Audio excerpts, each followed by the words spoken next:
Hello എല്ലാവർക്കും നമസ്കാരം. ഇന്ന് വ്യത്യസ്തമല്ലാത്തൊരു ചിക്കൻ ഫ്രൈ ആണ് ഞാൻ കാണിക്കാൻ പോകുന്നത്.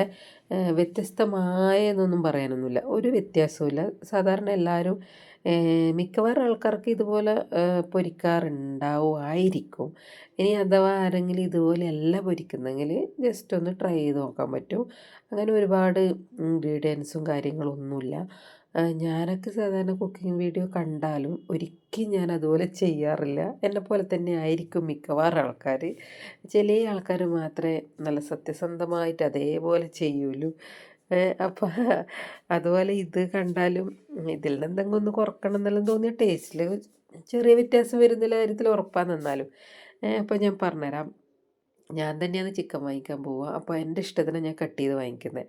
അപ്പോൾ കട്ട് ചെയ്യുമ്പോൾ ഞാൻ ഇതുപോലെ കട്ട് ചെയ്യാൻ അവരോട് പറഞ്ഞു. ഇവിടെ കൊണ്ടുവന്ന് മസാലയൊക്കെ പുരട്ടുന്ന സമയത്താണ് ഇതൊരു മീനിൻ്റെ ആകൃതിയാണെന്നല്ലോ എന്ന് എനിക്ക് തോന്നിയത്.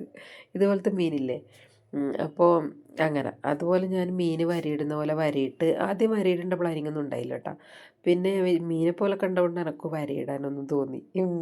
മീനെല്ലാം നമ്മൾ അയിലയൊക്കെ വരയിട്ടിട്ടില്ലേ, അയിലി മത്തിയൊക്കെ ഞാൻ വരഞ്ഞിട്ടാണ് മസാല പുരട്ടുന്നത്.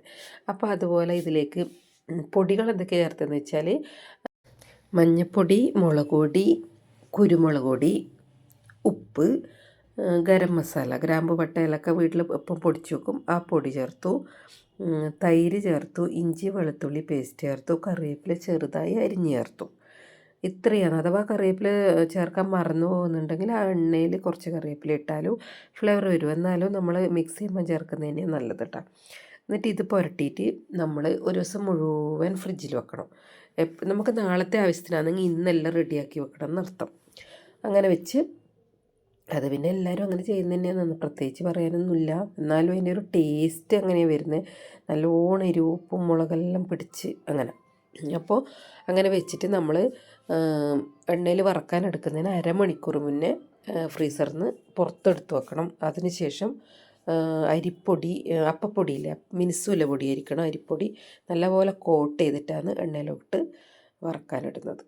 എന്നിട്ട് അത്ര ഒരുപാട് സമയം അങ്ങ് ഹാർഡാക്കി എടുക്കുകയൊന്നും വേണ്ട.